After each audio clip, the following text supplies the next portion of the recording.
G'day. Welcome back to Collectivitis, the podcast where we dissect the disease that is collectivism. We've got a very special, unique episode for you today.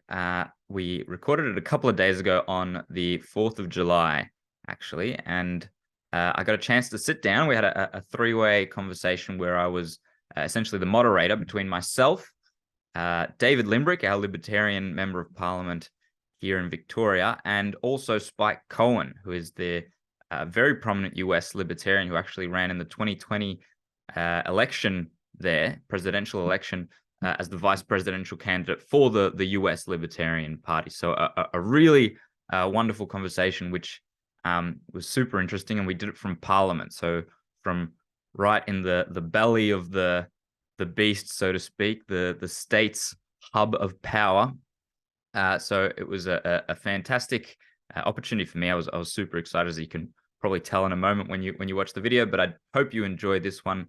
It's a real good one. This is not one that you'll want to miss.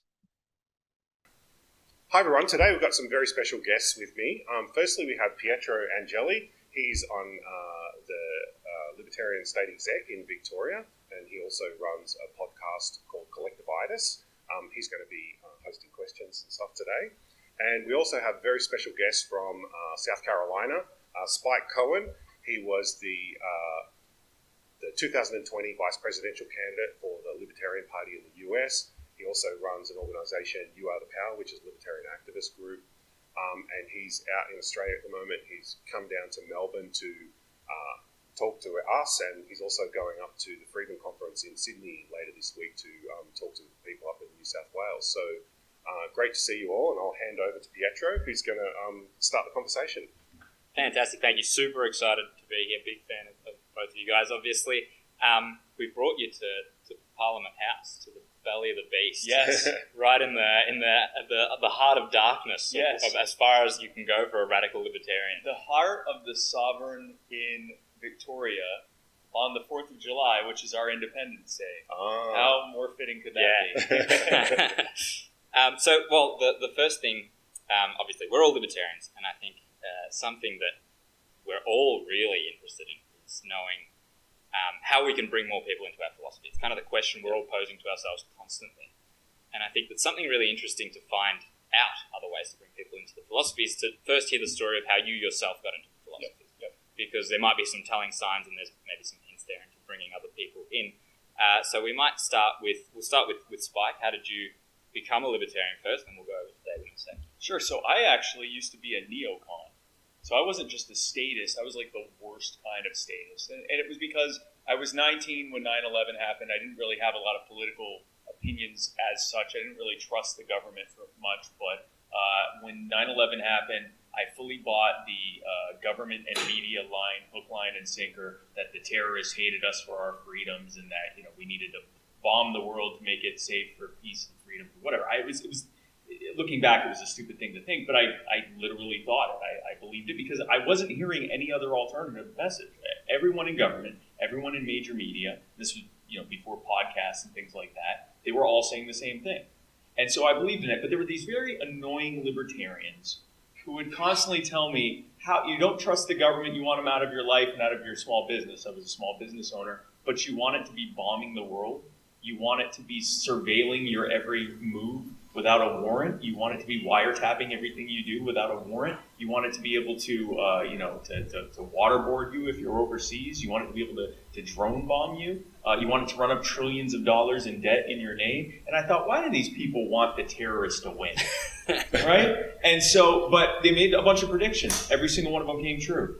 They said that we wouldn't be greeted as liberators in Iraq and Afghanistan. They were right. They said that it would turn out that all the reasons they gave for why we had to invade would turn out to be lies. Very quickly that happened. They said none of the liars would be held accountable. That happened. They said that inflation would go up as a result, the economy would crash. Now, everything they said happened in relatively short order, and I realized they were right. And the reason that they were able to change me was because they met me where I was on issues I cared about and showed me a better way. And so what I would say, kind of broadly speaking, 3 things that we should be doing to really spread the libertarian message. We should be focusing on benefits and contrasting the benefits of our ideas and contrasting it with the harm done by the status quo. instead of focusing so much on philosophy. We can get them to the philosophy once they're already bought into the benefits. But you have to show people the benefits. Most people aren't wired like us. The next thing you do is you meet them where they are on issues that they care about. That's the next thing that you do. And the third thing that we have to do is we have to be approachable people. When I was yelling at Ron Paul when he was in the debates and telling you, you're wrong, I could never hate him because he was this kind, gentlemanly, OBGYN, nice old man who was just saying something that no one else would say. He wasn't angry, he wasn't bitter, he wasn't insulting me, he was just telling me that this is what was going to happen. And he did it with a big smile on his face. So we need to be happy warriors who meet people where they are and show them the benefits of leaving people alone and letting people be free and contrasting it with the harms that are happening right now. So in terms of actually like that final bit of the transition from neocon to libertarian, was it just attrition eventually that, these good arguments over and over again, or Ron Paul's? I guess you could call it attrition, but it happened relatively quickly. Like, okay. I realized I was wrong, I realized I was angry, and I realized that I was angry because I was wrong, and there's a very easy way to fix that. You can stop being wrong. And that led me down a path of doing a lot more research on what it was I did believe. I didn't want to end up in another ad hoc thing where I just kind of bought into something because someone said it. But the thing is, whether it's that libertarians are just objectively more right, and so my research led me into libertarianism, or if it was colored by the fact that it was libertarians who had reached me where I was, the effect was still the same. I'm here now. Yeah, that's and that's especially interesting because like the neocon side is coming from the right is generally pretty consistent. Even here with most of our people who jump on board with us tend to be coming from the right, from the Liberal Party. David, you have a different experience though. You came from the left, so what was that like? Yeah, so look, I've always been a big believer in freedom of speech, and I always thought our drug laws were silly, and I didn't like corporatism and these sort of things, and none of that's changed for me. But yeah, you would have said that I was from the left, and interestingly, you wouldn't know this, Spike, but something interesting happened in Melbourne on September 11, 2000, not 2001. There was a huge protest in Melbourne, just out in the casino, and thousands and thousands of people there. I was there too, and we were protesting against the World Economic Forum, and this was all the left protesting against it. How times have changed. And I'm quite proud of the fact that I was there and protesting that. But then, of course, exactly 1 year later, interestingly, there was planned to be protests on that day, as like a 1 year anniversary. Of course, things went out of control. But I think I had a similar experience to Spike in that I saw the overreaction of the state to what happened, and in particular, the anti-terror legislation that they brought in. I had concerns about, well, is it just terrorism that's going to be affected by this? Because it looked like it was affecting journalists, and even now, like, we have hangovers from those terror laws that they brought in. The wars, what the stuff that they sold us, the justification for these wars were all lies. Yep. And I started reading books about economics. I think one of the first books that sort of put me on that path to libertarianism, I read a book called Anarchy, State and Utopia by Robert Nozick. Yes. And I didn't agree with everything in the book, but there's one thing that really stuck with me and still sticks with me now, this idea of the just transaction, when you have a consensual relationship with someone, and if that interaction is free from coercion, then there's justice in that relationship. And expanding that out is actually libertarian philosophy. And then I got, made contact with Democrats and a bit later, and that's sort of how I got there. But yeah, I still hold that idea in my head of the consensual relationships between people, and it's really important to ground in my thinking on how interactions work between people. And I'm sure you both thought this, but when you so often with libertarians is that when you get to one sort of nugget of truth, like for example that one of the consensual trade, the rest of it, if you are consistent, expands to the philosophy, and in the end, it's libertarianism tends to just be the only consistent along all the way down the line philosophy. So it's almost heartwarming in that sense, because if people can be consistent, then eventually we assume that they could get there. Yeah, I mean, I don't really think of it in terms of like an end state. Like if you talk to socialists and stuff, they have this like vision of utopia and things like this. Yeah. I don't think of it in terms of an end state. I think of it in terms of a a direction on the compass. And that's why I don't like these discussions sometimes that libertarians have about, how they think things should look in some sort of end state. We're so far away from that, it's sort of silly when we're really thinking about it. It's more like, okay, well, how are we changing the direction now, and how are we moving that compass needle a little bit now? And that's sort of the way I see it, and that's the way I see our role in the current state. We're not in government, right? We're not implementing these policies, but we are having an effect in reaching people, and more people are learning about our ideas. No, that's 100%. The reality is, we don't know what things are going to look like. And so it's better to focus on what do we want the spirit behind our governance, whatever that looks like, what do we want that to be?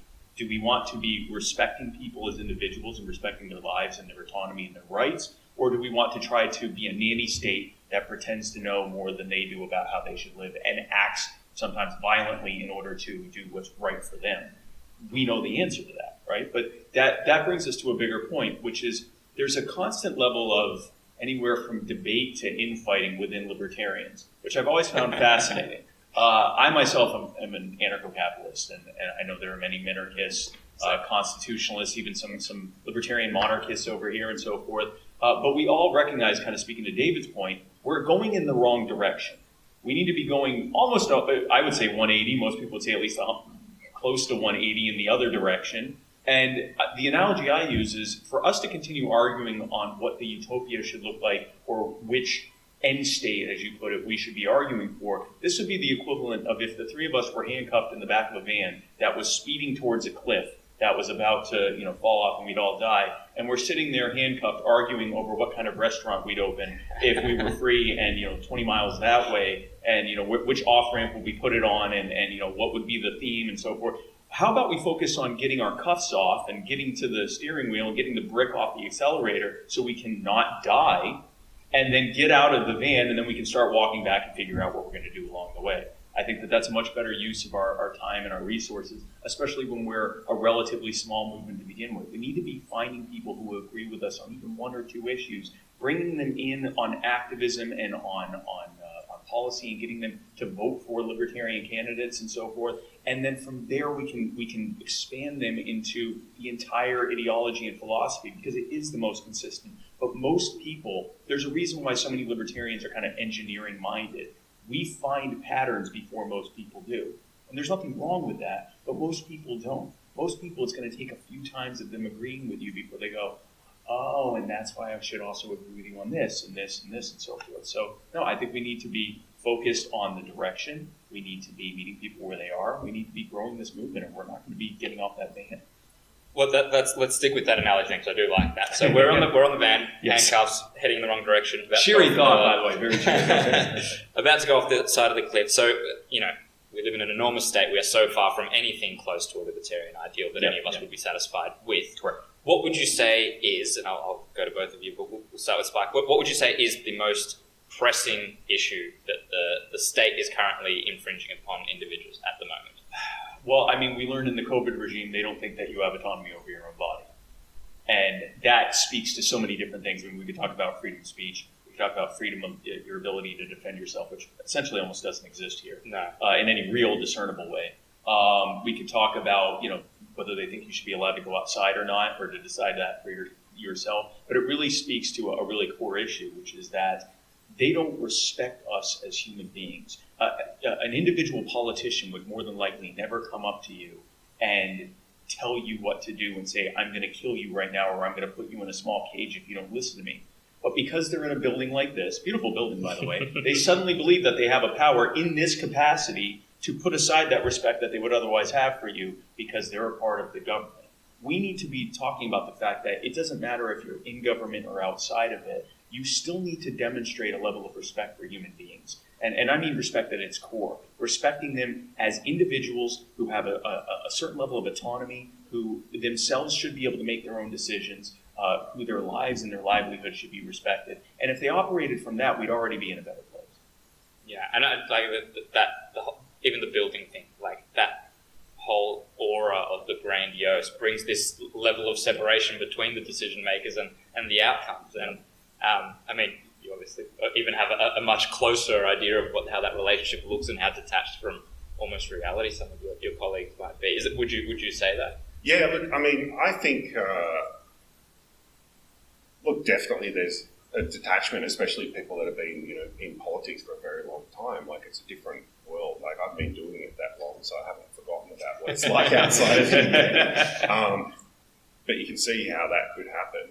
I think with regards to what what Spike was saying about respect for the individual and their autonomy, it's hard to talk about that without looking at what happened with the growth of the libertarian movement during COVID. Yeah. Now, we knew all along that COVID was really a response to COVID, not COVID itself. The response to COVID was a symptom of something wider that we've known for a long time. The government using emergencies, like Spike and I, we didn't get involved in libertarianism because of diseases. We were worried about wars, right? And the aftermath of those powers.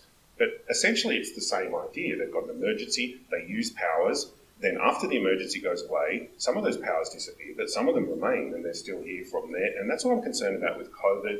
We've got the same thing. And then further on down the line, we've got, they come up with these, extremist panics, climate change, like all of these things are emergencies. And whenever someone starts, whenever an authoritarian starts talking about emergencies, you've got to get real worried, because those of us who know about history and know about the histories of emergencies and emergency powers know that this leads to dark places. And that's why we've got to be a voice against it.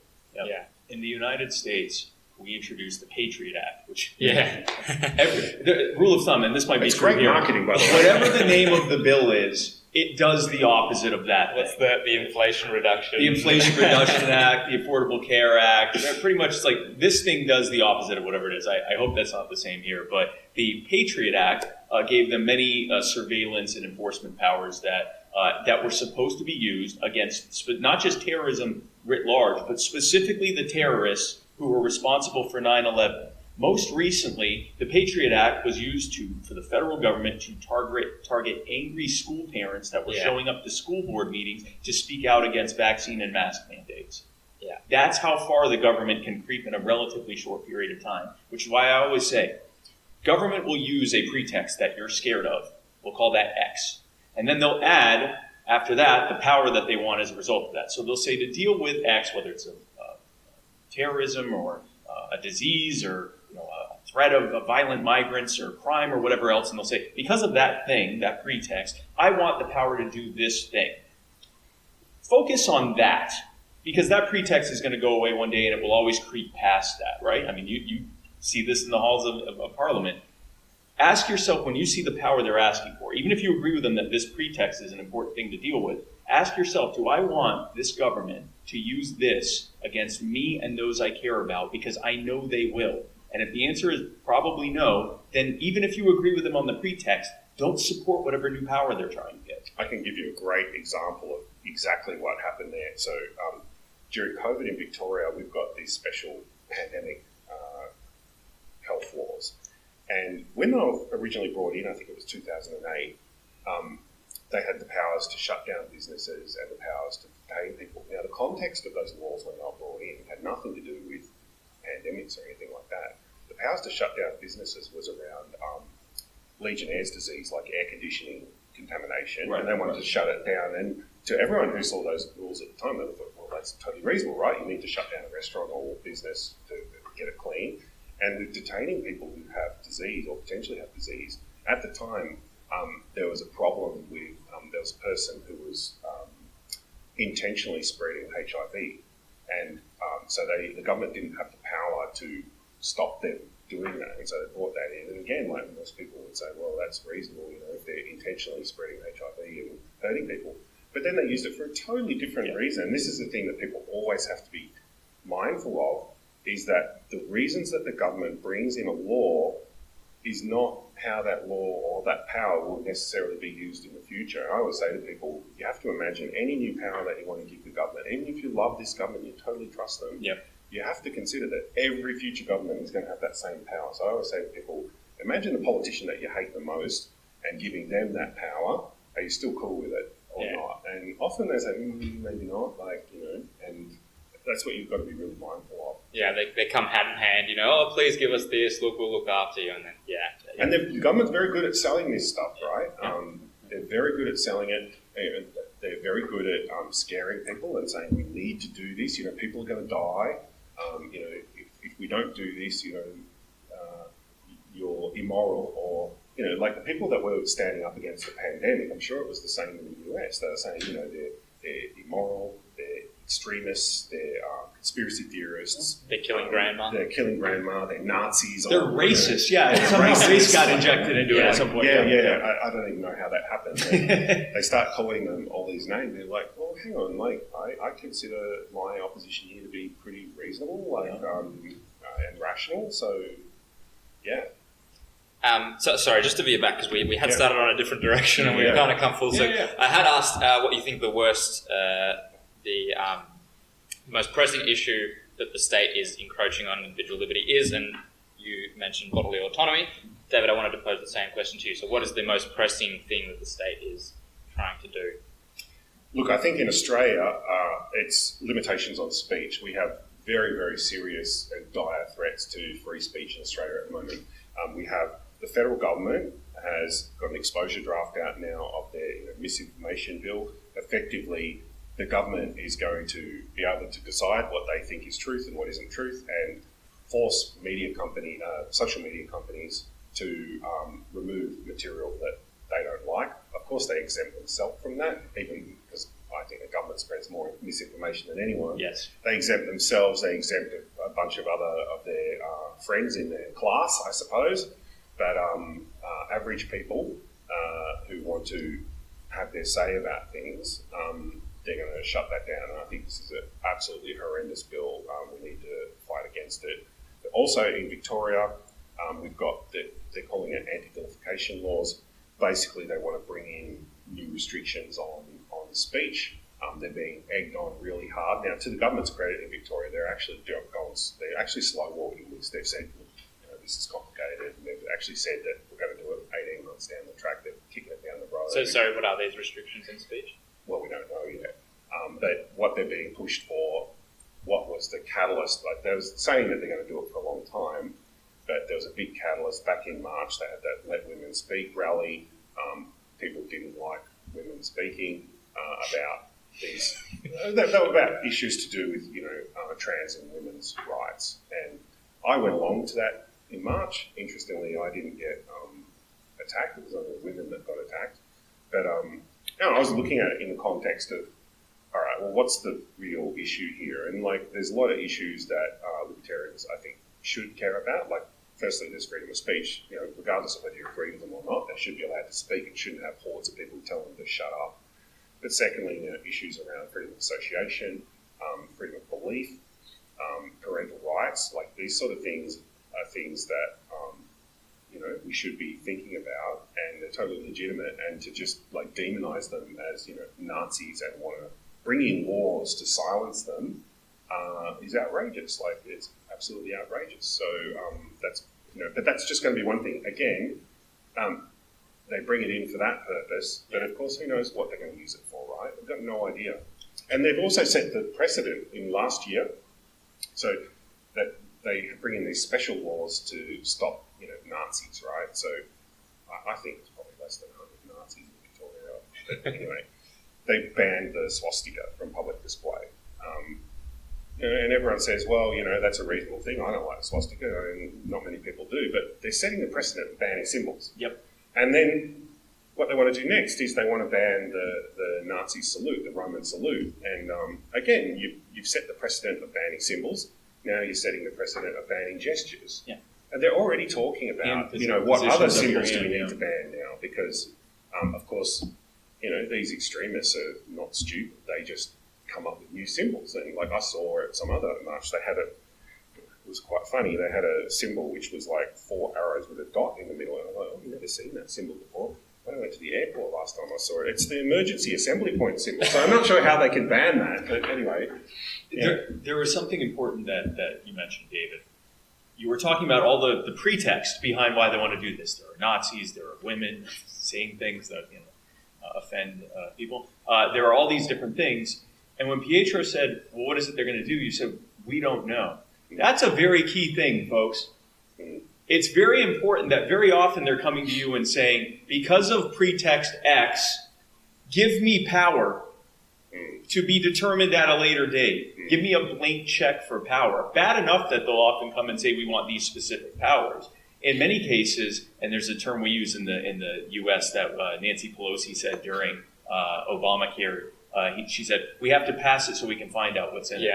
And that is, I was glad she said it because she was saying the quiet part out loud. Very often the government says, we just need your buy-in that we need to do the thing. And then afterwards, when, everyone's off to the next outrage, they can pad it with whatever they want to, which gives them the ability to creep even further into other things that had nothing to do with whatever that initial pretext was. I want to speak about the Nazi thing. I'm Jewish. Okay? I have no love for Nazis at all. There was I think 7 Nazis in front of a synagogue on a public sidewalk, and they were holding up Nazi flags. And I had people on Twitter and social media, and they're tagging me in it and going, I guess this is the free speech you support, huh? And I said, yeah, no, it is. And the best way to deal with those 7 or let's say 10 Nazis is 50 people with signs that say these people are morons. These people, the ideas they're espousing led to genocide and world war. This is a terrible thing. That's the best way to deal with bad ideas is with better ideas. When you try to create a black market, we talk about the war on drugs and the war on vaping and the war on guns and everything else, creating black markets. When you create a black market for ideas and symbols and gestures, what you're signaling to an increasingly status quo skeptic public is we're hiding the mysterious, secret, forbidden truth from you. It actually gives an allure to Nazism, which is a stupid, stupid ideology that is demonstrably proven to be a terrible idea. Let them say I'm a Nazi. Let them say I Sieg Heil and whatever else, so that we can easily debunk them and they can go back to their grandparents' basements and cry about it. And what's more, that if you are Jewish and have a particular distaste for Nazis, wouldn't you rather know where they are? I want to know who the Nazis are. They say I'm here, yes. Rather than, no, you're not allowed to say that. Okay, could be any one of them. And if they could be anyone. And if they don't want to serve me because I'm Jewish, or because my wife is a black woman, or for that matter, if someone doesn't want to serve me because I'm a white heterosexual male, I want to know that. I don't want to make them richer. Yeah. Like, I don't want to give them my money. I'd rather know that they hate me so much that they won't even take my money so I can give it to someone who does want to take my money. There's another real danger here as well, in that you're giving these groups, like, they crave being a victim, right? They want to be a victim. And when the state explicitly, like, they can point out, they can say, look, the state is oppressing us. We're the victims here. Like, look at what they're doing to us. That's dangerous, because that radicalizes them. That enables them, that pushes them into the shadows where, you don't know, don't even know what they're doing. I'm with you. I want to know who they are. I want to know where they are. Like, if they want to stand out the front of a synagogue or whatever, like, we want to know what they're doing. As long as it's public property. If they're on synagogue property, they can be kicked right off. But yeah, if they're on public property, or they're on their own property, or on property that has welcomed them, I want to know who welcomed them. Let it be in the open. I want to know who the Nazis are. I want to know who the people who hate me for whatever reason it is. And especially, I'm a small business owner, and I come from that background. And I've met, I owned a web design company for 20 years. I've been involved in B2B consulting, business to business. I've talked with, I can't even tell you how many hundreds of small business owners. The vast majority of them, some of the greatest people you'll meet. A couple of them are some of the most bigoted and hateful people that you would ever meet. And every single one of them would be happy to take your money no matter who you are. So if someone either hates you or just vehemently disagrees with you so much that they won't even take your money, why would you want to give them your money? Give your money to someone who actually likes you or agrees with you, or at the very least is willing to take it. If they don't want to, I want to know who the people that dislike me or disagree with me or hate me so much that they want nothing to do with me, because I want nothing to do with them. Yeah, it comes back. I don't know. This is stuck in my head. I remember from I think it was 2016. The US Gary Johnson was asked whether bake the cake. Yeah. Like that. Is that sort of that whole angle there? Yes, but bake the cake. I want to remind people, if you want to, bake the cake also means eat the cake. do you really want to eat something that was made by someone who hates you so much that they only made it because the government told them that they'd get fined or lose their business? I'm not that brave. I don't want to eat. That's not going to be a good cake. I don't want to eat a secret Nazi cake. That's not going to be a good thanks. cake. Yeah, I don't want to eat that that's cake. not a good cake. It's like you insult someone who's serving you fast food, and then Yes, it's the same vibe. Yeah. What are the odds? I want a chicken sandwich. Okay, I'll be right back. Yeah. What are the odds they didn't spit in this? Probably pretty low. Let's go on a little bit of a lighter topic. So, Australian Libertarian, US Libertarian, you've hung out for a little while now.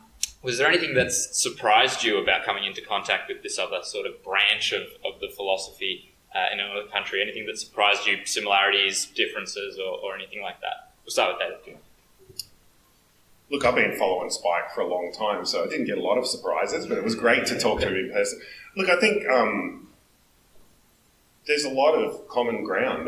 So I don't see a lot of, I haven't been to the US to see what's going on with the Libertarian Party there, but certainly in terms of discussing philosophy and ideas and what's the challenges and ideas around communication and policy and these sort of things, I don't see a lot of big differences, which is testament to the idea that we do have this sort of grounding philosophy that even if it springs up in different places, it's not going to be radically different, you would hope. Yeah. It's more, I guess, flavor to our local issues more so than a sea change. Different challenges. Yeah. I was actually very heartened by how similar we are in thought and in process. And I thought I would be coming here and having to explain every single American idea or colloquialism or issue happening back home. Turns out you guys are just as in tune with everything that's happening back home as I am. So that was very interesting. But I think that this is the beauty of libertarianism, is that it's based on a very core universal principle of non-aggression and respect for one another's lives and autonomy and self-ownership. And you build out from there. And so however that applies in Australia based on your local issues and local affairs and local government, and how it applies to the U.S. is really just a difference on the main things we're talking about at any given point. But we're coming from the same kind of universal truth, something that like a 4-year-old understands. You don't hurt people, you don't take their stuff, and they shouldn't do it to you either. And it's such a core thing that it becomes incredibly frustrating when other people don't immediately understand it, or they do understand it but go, but in this case we need to make an exception, or in this case we need to make an exception. That's where it's incumbent upon us to really drive home that consistency. But no, I was very excited and very happy to see just how similar we are.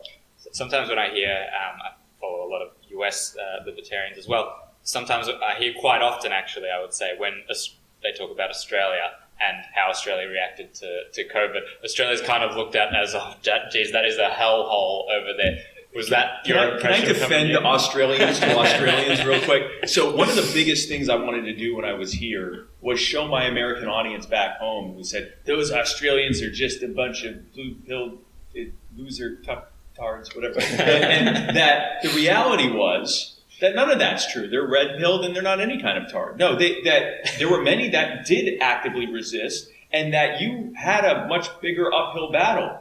You don't have a Second Amendment. You don't have local police. It was a lot harder for you to engage in mass noncompliance, and yet I saw mass noncompliance. I saw people breaking through police barricades. I saw all sorts of noncompliance with a much more established authoritarian state. And I wanted to make a point of saying that. And I will say, I think that two things that made it much harder for, we often talk about how the Second Amendment is keeping government in check, and that's partially true. But the biggest things that kept the COVID regime in check is back home, most of our policing is done locally, which means that it wasn't necessarily, even if a state or federal government order was being implemented, it was the local sheriff saying, I'm not going to do that.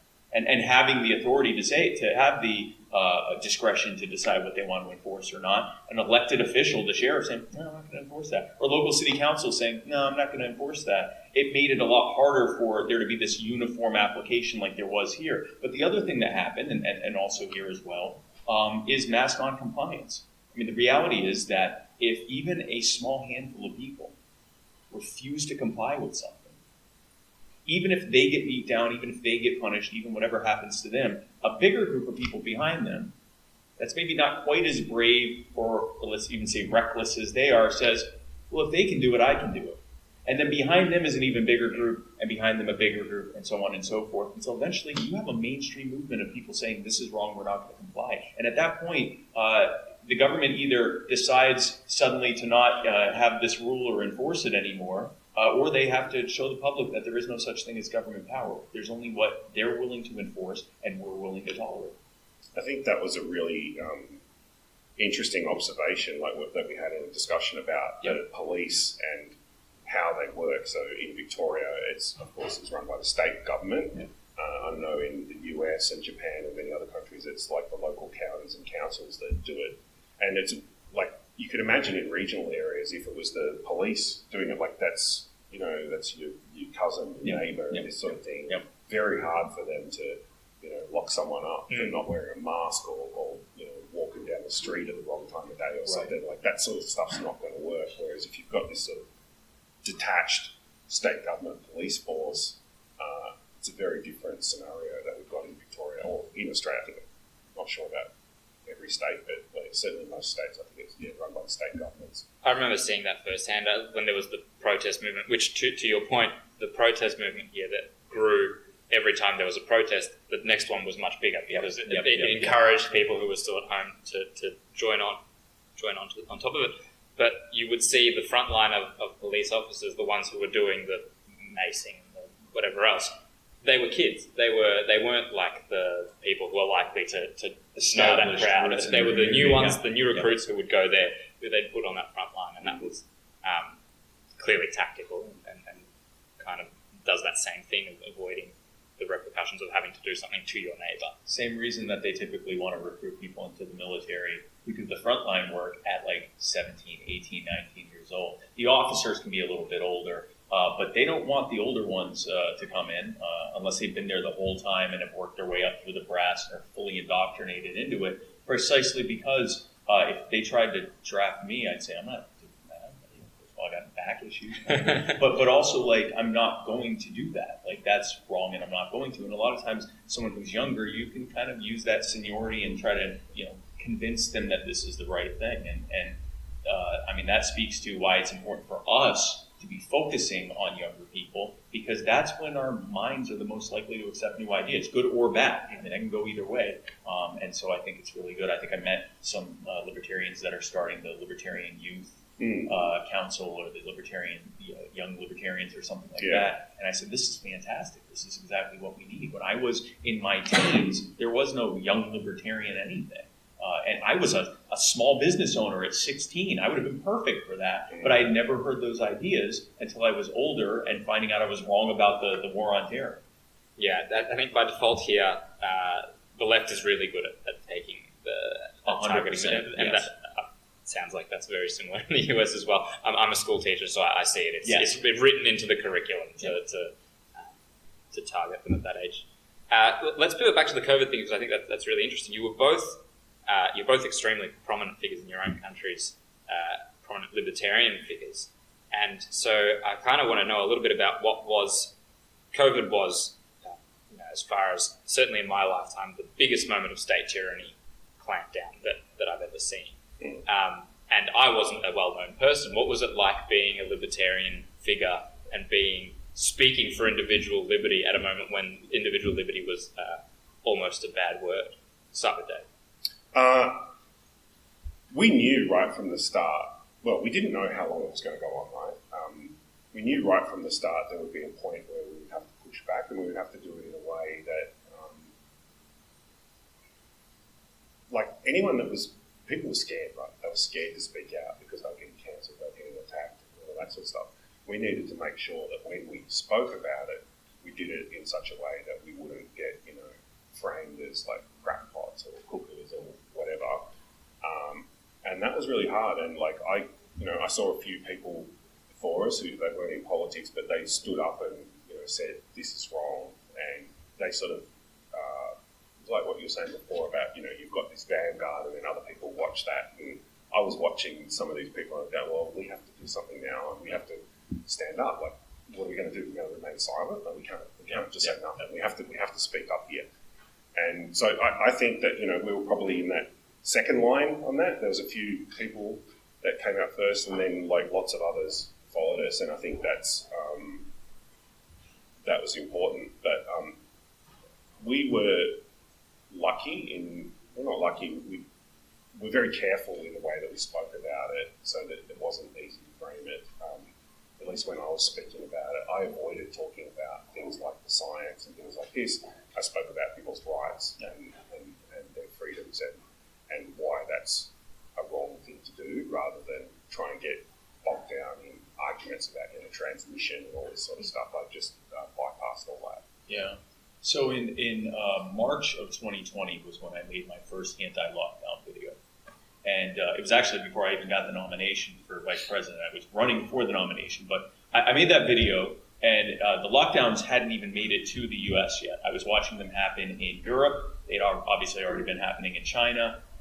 They may or may not have been happening already in Australia. I'm not sure. Yeah, it just started. I think ours kind of started around the same time, but it was mostly in Europe. I'm watching this happen. And I said, it's coming here. It's definitely going to come here. We already have the stuff on the books from back in the bird flu days when Bush ordered Fauci to make it. It's happening here. So I made videos explaining, just using common sense, how recreating the conditions for cold and flu season were not going to stop transmission of COVID. You only stay in your poorly ventilated home, and you only venture outside to go to the same store everyone else is allowed to go to, because there's like 3 things open, and in very restricted hours because of curfews, and you all go in and spread germs with each other, and then go back into your poorly ventilated homes to spread your disease, newly acquired diseases with all your closest loved ones, just like during cold and flu season. I said, this is not going to work. And the initial responses to those videos were very often people going, you idiot, that's never going to happen here.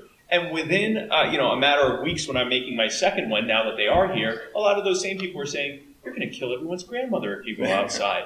The frustrating thing, that wasn't the most frustrating part, because at least people were engaging and hearing what I had to say. The most frustrating part was during the campaign, when I'm doing multiple campaign events in open defiance of COVID orders, and we're alerting the press in press releases that we are going to openly defy COVID orders and show up. The media would rarely, if ever, show up. The police would rarely, if ever, do anything. They never did anything. We never got arrested, never got any real kind of attention. And the answer was very obvious why. They didn't want people to see people out there acting perfectly normal, just engaging in our right to peacefully assemble, and refusing to comply with this stuff. It didn't meet the narrative. They either had to show crazy crackpots doing it or normal people obeying it, and we didn't fit that narrative. And so it was very frustrating that even a lot of libertarians didn't know we were doing this stuff until after the fact, and we're showing them YouTube videos and things like that. But I'm so glad that I did it, because there were people their lives were being destroyed, and in the same way that I was proud to be out and proud as an unvaccinated person and to speak out against the vilification of people who were making their own personal health choices, I was very happy and honored to be speaking on behalf of a lot of people who would lose everything if they defied, and to be in a position to be able to defy. Yeah, you've said enough keywords there that there's about to be 3 security guards, but don't deport me. The rest doesn't take us out. But we are in. I'll remind you, we are in the belly of the beast. Yes. But no, absolutely, and it's easy for someone who does not have a profile to talk on these things, but it's I can't imagine. You guys had the targets on your back when you had to stand up for your beliefs. It's much easier. I was proud to, though. I mean, that's my job, right? Yep. I was elected to do this, so it just so happened that it happened to be a really, really scary affront to liberty. But that was my job. So yeah. And thank God we had some representatives in there, because you gave hope. And I want to speak to my anarchist friends real quick, who will say any libertarian who ends up elected is inherently a statist and all of this. David is literally here fighting to make this government respect you as much as possible. He's literally here doing everything he can to try to force down the ability of government to grow. I mean, there's one guy doing it. So the reality is he could do so much more if we had more here. Now, if you, for ethical reasons or whatever, feel like you can't vote because voting is proxy violence, that's fine. But voting is proxy violence. I choose to use my vote in proxy violence and self-defense. And violence and self-defense is always ethical. So, something to think about. I like that analogy there. That's a good one. I think we are running out of time a little bit here. You both are very busy men. I will just pose one last quick question to you. You have a unique position here to speak to both an Australian and American audience. Is there any message that you'd like to push to our worldwide libertarian friends before we go? Sorry? I think what we said before, in that we're not as different. Like, we do have this underlying philosophy and things that connect us, and maybe we should be looking at each other a bit more and communicating a bit more between different countries. And the focus is always on the US because they're the biggest and everything, but it's not actually one of the most successful libertarian movements is in New Zealand, like the ACT Party. They've got 10 seats now or something, and they could even form potentially a coalition government at the next at the next election in New Zealand. So we need to be looking more widely at what's going on. And I think ACT, to my mind, has been wildly successful in terms of their electoral success, their messaging, the way that they do retail politics and they communicate with people. Obviously, they were big before COVID, but COVID made them even bigger. If they become part of a coalition government and stick to their principles, which they've done pretty well, I think, that could be a wonderful example for the rest of the world. So, yeah. My message is to keep in good cheer because we're going to win.